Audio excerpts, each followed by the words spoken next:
We went to my pediatrician and he tested my blood and informed my mother and I that I was having renal failure. And it was a really big shock. I just thought, this is just a small hitch in the plan.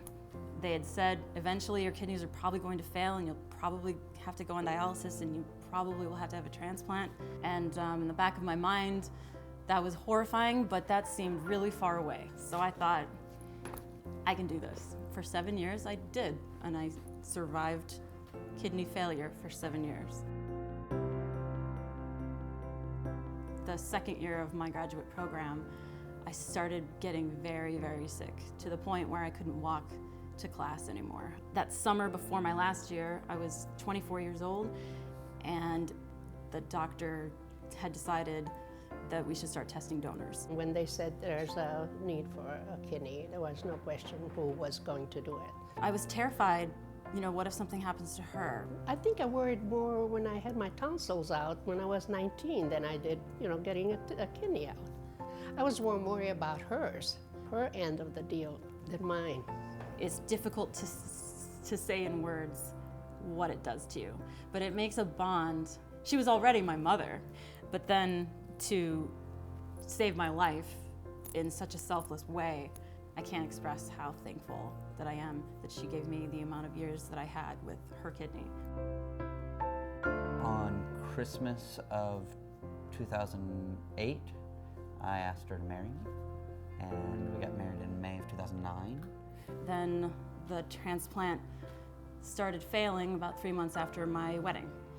That lasted for another 3 years before an intern, she suggested that she had read in a textbook in a little paragraph about TTP, which is a blood disease.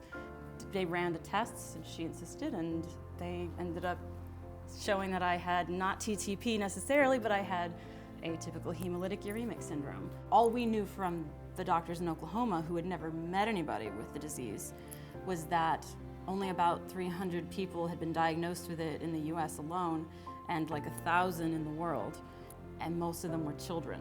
Unfortunately, after the blood disease was controlled, the kidney was too far gone. So we never really were a healthy married couple until our transplant. I had told her pretty early on that I wanted to donate if I could. I think my biggest fears were, would it work? That's the fear of a donor. You're trying to give what you have to fix the problem. And the real fear is, well, what if it doesn't? It's possible, she could reject the kidney. And so when it came time for a transplant, I was not willing to risk my life in a situation that I didn't trust my care. We knew this was the right fit as soon as we visited. I trusted every doctor I met. They seemed knowledgeable and confident and with people skills, and they knew what was wrong with me. To hear your doctor say the words, "I just love my job," was the most comforting thing I think I'd ever heard. So I came home and I told Matthew, this is the place. We're gonna do the transplant here. Dr. Stewart was my transplant surgeon, and I love her. If I had questions, I always answered them so clearly. I mean, they had me on the OR table. Dr. Stewart said, "How are you doing?" And I said, "I'm scared." And she said, "Well, you're in good hands."